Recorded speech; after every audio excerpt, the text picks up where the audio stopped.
guys, how's it going? I'll bet you're wondering what the hell all this shit's all about. Well, about a month ago, I went over to Alice Johnson's house. You remember her husband, Corydon Johnson, who passed away a few years ago, after I did the interview with him about his IRS 5s and the way he rebuilds the planar magnetic drivers with his parallene film and all that cool stuff. That's going to be a story for another video, because Corydon Jr.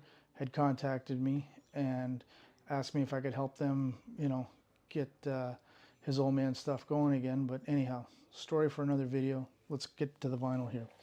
So after the visit, on my way out, I noticed they had a crate on the top of the top shelf with a whole bunch of water damaged, LP jackets. And I'm like, what's going on over there? He says, you want them, take them, if you can clean them up, great, if you can't, don't worry about it. I guess it happened when they were living in New Jersey. They had a flood, and the records kind of wound up making their way to Phoenix for whatever reason. The crate literally fell apart as I was taking everything out. Anyhow, in that whole treasure trove of LPs, this is what I was able to salvage, right? And with water damaged LPs, what I did was I basically took, when you take them out of the sleeve, right, all the if it had a paper sleeve inside holding the record in, well, the paper sleeve would literally be all over the grooves, in addition to the cardboard from the LP cover, right? So none of the covers were salvageable, of course. Even stuff that was in plastic, because it was stuck to other LPs, was, like, for example, there was a mint condition, never opened Bryan Adams Reckless. And I don't care what happens to the records now, because I've already ripped everything to DSD files. Well, this thing was still unopened in its, original thing. I couldn't save the cover, even though the plastic was all there. But the LP's absolutely mint, no warps, no nothing. Really nice, right? Then there was this Charlie Bird LP. Mind my back, folks. Oops, it doesn't matter. It's all ripped. Check this out. 1977 audiophile pressing. Again, no warps. I think this is 150 gram vinyl, or 160 gram, whatever. Absolutely pure clean, except for a little bit of damage there. I don't know if you guys can see it in the camera. Here, I'm going to do the whole Count Floyd thing, rest in peace, Joe Flaherty. There was some crud there. Again, I ripped everything with the Benz Micro, not the Ortophon, because I just couldn't be bothered to swap cartridges again. And it played perfectly. You'll hear a little bit of sh, but it's just for a few minutes, right? All right, so that's that said. Then, as I'm cleaning these things, putting them through the bath, another gem would pop up. So this, again, completely water damaged. Couldn't salvage the cover to the sleeves. It was in a paper sleeve, so it's warped. I mean, again, it's got a warp in it. And most of these LPs were warped usually on the first track. After that, it was pretty good. But when you see the videos, I posted this stuff on YouTube a month ago, and my friends were freaked out. I said, how the hell is that thing tracking it? You're going to bust a candelier. That's a, $2,000 cartridge, blah. You know me. Go home, or, go big or go home, right? This thing was fucking mint. I compared this to the 45 RPM one-step that my friend lent me, the MoFi. This thing sounds almost as good as that. I mean, again, this is a US first pressing again. And this is one of the diamonds in the rough down here.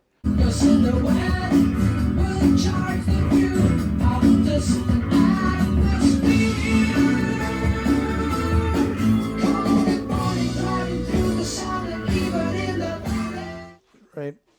Another one was, again, I bought the Asia 45 RPM last year at Capital Audio Fest, and I already did the quickie review on that. Well, this is also a first pressing of Asia. Same problem. Well, the thing is, this is another example. Yes, water damage, the jacket was fucked, but if the LP was in a a plastic sleeve, record sleeve, right? One of those thin, you know, flimsy things. This is how they came out, you know, almost perfect. I mean, it still had the warp, right? It still had the warp in it in the first track, but the label was perfect, right? Eventually what I'm going to do, I'm going to get those heavy, thick sleeves. Like these will probably never get played again, but I wasn't going to throw them out. You know, I was just, you know, amazed at how clean and how good and having a decent playback chain of guys, you know, what is also a huge factor, right? I mean, I was just totally blown away at the sound of these things. So yeah, mint condition Asia with a little bit of a warp again.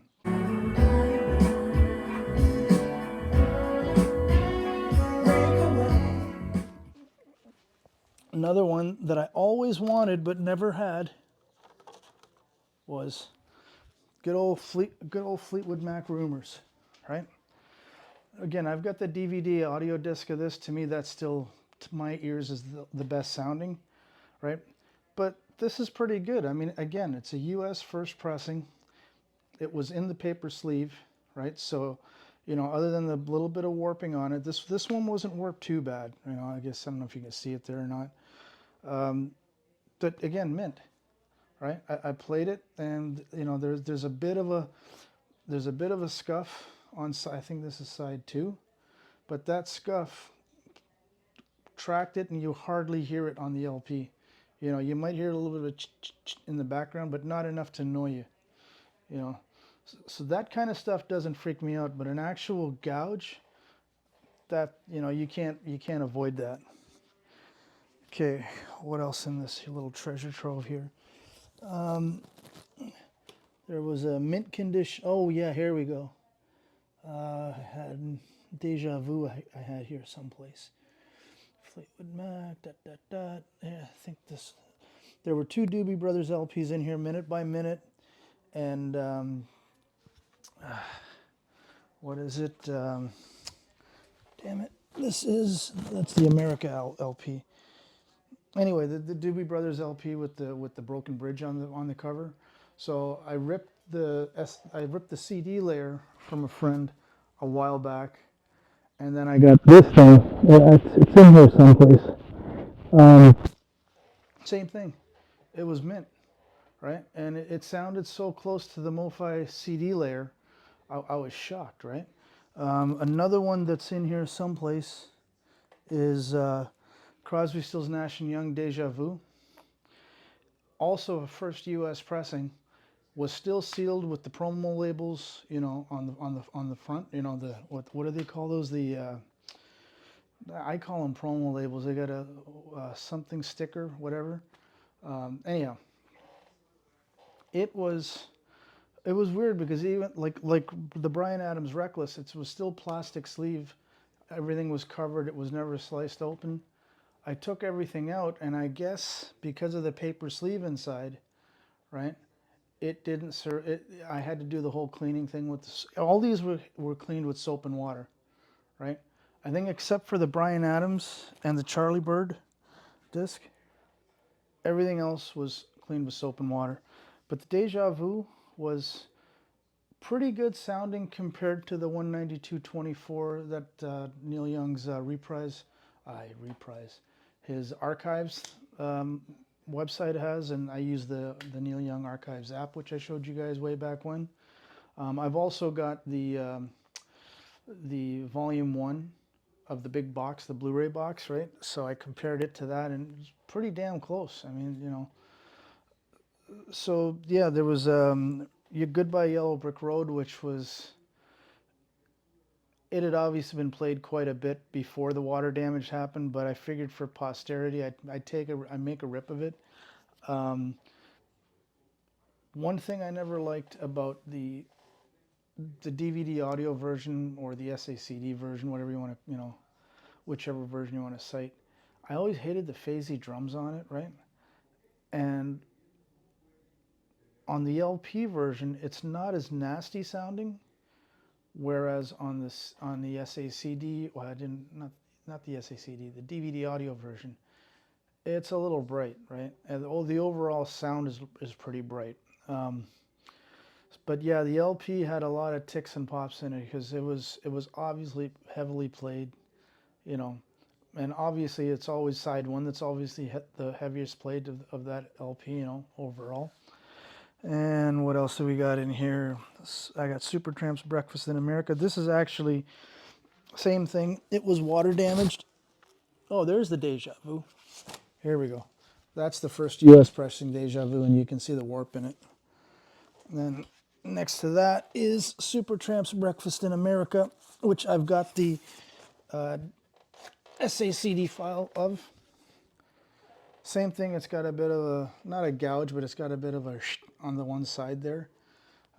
Didn't really make a difference in the playback, but again, mint condition, very clean, you know, not too many ticks and pops. And, you know, everybody's got their methods of cleaning LPs, you know, but my go-to is always spin clean first. Whether I'm using their original formula stuff or if I use that stuff that I got in England from Jay's Audio Lounge there in London there. This was another mint LP. First pressing, Paul Simon, Still Crazy.